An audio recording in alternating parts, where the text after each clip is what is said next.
Friends, welcome back to my channel. ఈరోజు నా ఛానల్లో అయితే ఎగ్ దమ్ బిర్యానీ చూపిస్తున్నానండి. నా ఛానల్ని నన్ను సపోర్ట్ చేస్తున్న ప్రతి ఒక్కరికి చాలా చాలా థ్యాంక్స్ అండి.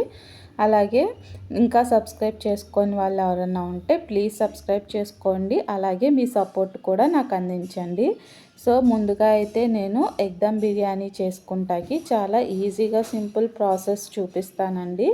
అలాగే మీకు టేస్ట్ కూడా అటు ఇటుగా వచ్చిద్దని అస్సలు అనుకోకండి, చాలా టేస్టీగా వచ్చిద్ది. ఈ రకంగా చేసుకుంటే మీకు టైము సేవ్ అయిద్ది, ప్లస్ టేస్టీగా ఉండే బిర్యానీ కూడా రెడీ అయిపోయిద్ది. ముందుగా అయితే నేను లెగ్ పీసెస్ మాత్రమే తీసుకున్నానండి, 4 లెగ్ పీసెస్. వేరే ఎక్స్ట్రా ముక్కలు అయితే నేనేమీ తీసుకోలేదు. చూడండి, ఓన్లీ జాయింట్స్తోనే దమ్ బిర్యానీ చేద్దామని నేను ఓన్లీ 4 జాయింట్స్ తీసుకున్నాను. ముందుగా అవి మ్యాగ్నేట్ చేయడానికైతే పసుపు, ఉప్పు, కారము, అలాగే ధనియాల పౌడరు, కొంచెం పెరుగు, ఇవన్నీ కూడా నిమ్మరసము, అలాగే మొత్తం అంతా బాగా కలిపేటట్టు బాగా కలుపుకోవాలి. అలాగే 1 స్పూన్ అల్లం వెల్లుల్లి పేస్ట్ కూడా యాడ్ చేసుకొని బాగా కలుపుకోవాలి. ముందుగా అయితే మనం ఘాట్లు పెట్టుకున్నాం కదా జాయింట్స్కి, వాటి మధ్యలో దూరే వరకు బాగా కలుపుకోవాలి. తర్వాత ముందుగా అయితే నేను కర్రీ అయితే ప్రిపేర్ చేసేస్తున్నాను. అవైతే పక్కన పెట్టేశానండి, అది కొంచెం ఒక అరగంట సేపు బాగా నానిద్దని.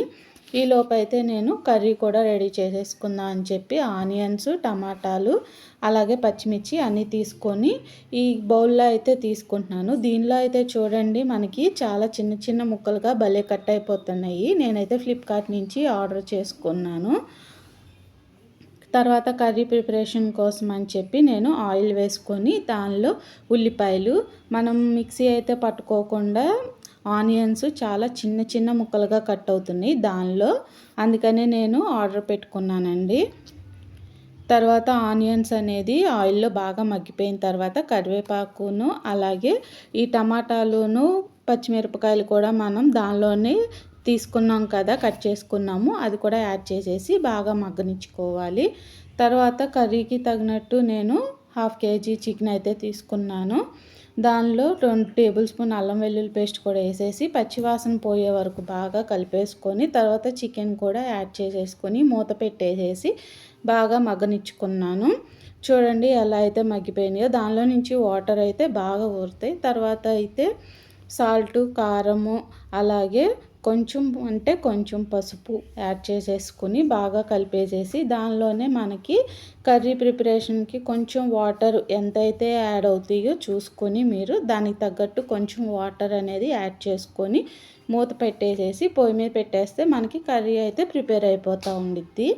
తర్వాత అయితే నేను బాస్మతి రైస్ 3 కప్స్ తీసుకుంటే నార్మల్ రైస్ కూడా నేను 3 కప్సే తీసుకున్నానండి. అవి శుభ్రంగా వాష్ చేసేసి దానిలోకి మనకి వాటర్ కూడా 80% అనేది రైస్ కుక్ అవ్వాలి కాబట్టి నేను ఎగ్జాక్ట్గా కూడా 6 కప్స్ వాటర్ అయితే మాత్రమే యాడ్ చేసేసి పొయ్యి మీద పెట్టేశాను. తర్వాత దానిలోకి కొంచెం మనం దాల్చిన చెక్క, లవంగాలు అయితే మిక్సీ పట్టుకున్నాను. తర్వాత బిర్యానీ ప్యాకెట్లో వచ్చే మసాలా దినుసులు అన్నీ కూడా ఒక ప్లేట్లో వేసుకొని ఆ రైస్లో అయితే వేసేసానండి. తర్వాత ఒక 4 బిర్యానీ ఆకులు అయితే యాడ్ చేసుకొని దానిలోనే కొంచెం కొత్తిమీర, కొంచెం పుదీనా కూడా యాడ్ చేసుకొని ఫైనల్గా మనకి దానిలో ఒక 4 టేబుల్ స్పూన్స్ వరకు గీ అయితే యాడ్ చేసుకోవాలండి. తర్వాత 4 పచ్చిమిర్చి, అలాగే ఒక టేస్ట్కి తగినట్టు సాల్ట్, అలాగే కొంచెం 1 స్పూను ఆయిల్, ఇవన్నీ కూడా మొత్తం యాడ్ చేసుకొని కలిపేసి మూత పెట్టేసేసి ఉడికించుకోవాలి. చూడండి మనకి అవి ఉడుకుతున్నాయి. ఈలోపు మనకి కర్రీ కూడా అయితే ప్రిపేర్ అయిపోయింది. ఫైనల్గా కొత్తిమీరను, కొంచెం గరం మసాలా పౌడరు యాడ్ చేసేసి కర్రీ అయితే ప్రిపేర్ అయిపోయింది కదా, అదైతే పక్కన పెట్టేశాను. తర్వాత రైస్ ఉడుకుతున్నాయి కదా, ఈ రకంగా చేసుకుంటే మనకి టైం అనేది చాలా సేవ్ అయ్యిద్ది. రైస్ కూడా ఆల్మోస్ట్ మనకి ఉడికిపోయినట్టే. చూసుకోండి రైస్ అనేది బాగా కుక్ అయ్యిందా లేదా, కొంచెమే 80% వరకు కుక్ అయ్యిందా అనేది చూసుకోండి. తర్వాత ఈలోపు మనం మ్యాగ్నేట్ చేసి పెట్టుకున్నాం కదా దానికోసం అని చెప్పి మీరు బిర్యానీ దేనిలో అయితే వేయాలనుకుంటున్నారో పెద్ద కడాయి తీసుకొని దానిలో కొంచెం ఒక 2 టేబుల్ స్పూన్స్ వరకు ఆయిల్ వేసుకొని ఆనియన్స్, జీడిపప్పు మొత్తం గోల్డెన్ బ్రౌన్ కలర్ వచ్చే వరకు బాగా ఫ్రై చేసుకోవాలి. అవి ఫ్రై చేసినవి పక్కన పెట్టుకోవాలి. అదే ఆయిల్లో మనము దమ్ బిర్యానీ చేయడం కోసం అయితే కొంచెం ఆనియన్స్ ముక్కలు, అలాగే ఒక టమాటా, ఒక పచ్చిమిర్చి తీసుకొని బాగా కలుపుకోవాలి. దానిలో కొంచెం అల్లం వెల్లుల్లి పేస్ట్, అలాగే మీకు ఇంకా కావాలి అనుకుంటే ఇక్కడ కూడా మీరు బిర్యానీ దినుసులు యాడ్ చేసుకోవచ్చు. అవసరం లేదనుకుంటే అవసరం లేదండి, కానీ యాడ్ చేసుకుంటే అయితే టేస్ట్ చాలా బాగుండిద్ది. తర్వాత అల్లం వెల్లుల్లి పేస్ట్ కూడా కొంచెం యాడ్ చేసుకొని అది బాగా కలిపినాక మనం ముందుగా అయితే మ్యాగ్నేట్ చేసి పెట్టుకున్నాం కదా లెగ్ పీస్లు, అవైతే తీసుకొని ఒక్కొక్కటి దానిలో యాడ్ చేసుకొని మూత పెట్టేసేసి బాగా మగ్గనిచ్చుకోవాలి. అలాగే ఈ జాయింట్స్ కూడా మనకి ఫుల్గా అయితే కుక్ అవ్వకూడదు, కొంచెం ఒక 50% వరకే కుక్ అవ్వాలండి. దానిలోనే కొంచెం కొత్తిమీర, పుదీనా కూడా దానిలో కలిపేసి బాగా మగ్గనిచ్చుకుంటే ఆ ఫ్లేవర్ అనేది వాటికి కూడా బాగా పట్టి ముక్క తినేటప్పుడు మనకి చాలా టేస్టీగా ఉండిద్ది. తర్వాత కొంచెం ఆ గిన్నెలో కలిపిన దానిలోనే కొంచెం అంటే జస్ట్ ఒక హాఫ్ గ్లాసు వాటర్ అయితే తీసుకొని అవి కూడా దానిలో యాడ్ చేసేసుకొని ఒక 70% వరకు కుక్ చేసుకోండి. కుక్ చేసుకున్న వాటిల్లో మనకి లెగ్ పీస్లు అయితే ఉన్నాయి కదా, అవైతే తీసేసుకొని మనం ఒక గిన్నెలో పెట్టుకోవాలి. అలాగే మనకి కింద అయితే గుజ్జు ఉండిద్ది కదా, ఆ గుజ్జు కూడా దానిలో కొంచెం తీసేసుకొని పక్కన పెట్టుకోవాలి.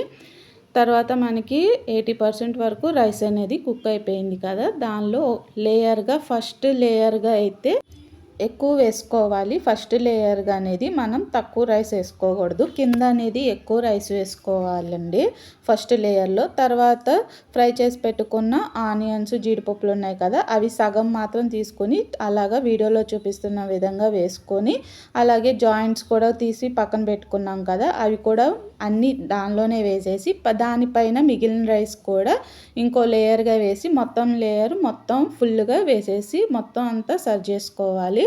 పైన అయితే చూడండి ఇంకా మిగిలిన ఆనియన్స్ అవి కూడా వేసేసుకొని పైన కొంచెం కొత్తిమీర, కొంచెం పుదీనా అవి కూడా బాగా కలుపుకోవాలి. ఇక్కడైతే నేను ఫుడ్ కలర్ యాడ్ చేసుకోకుండా కొంచెం పాలల్లో సాఫ్రాన్ అయితే నానబెట్టి అవి చివర్లో మాత్రమే వేసుకుంటే మనకి టేస్ట్ అయితే చాలా బాగుండిద్ది. స్టీమ్ అయితే బయటికి పోకూడదని చెప్పి ఒక పెద్ద గిన్నెలో వాటర్ తీసుకొని పైన అయితే పెట్టేసిన తర్వాత లో ఫ్లేమ్లో పెట్టి ఒక 15 మినిట్స్ చాలండి. లో ఫ్లేమ్లో 15 మినిట్స్ వరకు ఉడికించుకున్న తర్వాత మనం దించేసుకుంటే చాలు, మనకి టేస్టీగా ఉండే ఎగ్ దమ్ బిర్యానీ అయితే రెడీ అయిపోయింది.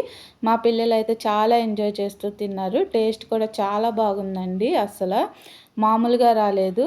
సో మీరు ఎవ్రీ సండే మీకు దమ్ బిర్యానీ తినాలనిపించినప్పుడల్లా బయట హోటల్స్లోకి వెళ్ళే కన్నా ఇలాగ ఇంట్లో ప్రిపేర్ చేసుకుని తింటే టేస్ట్ అయితే చాలా బాగుండిద్ది. Thank you for watching.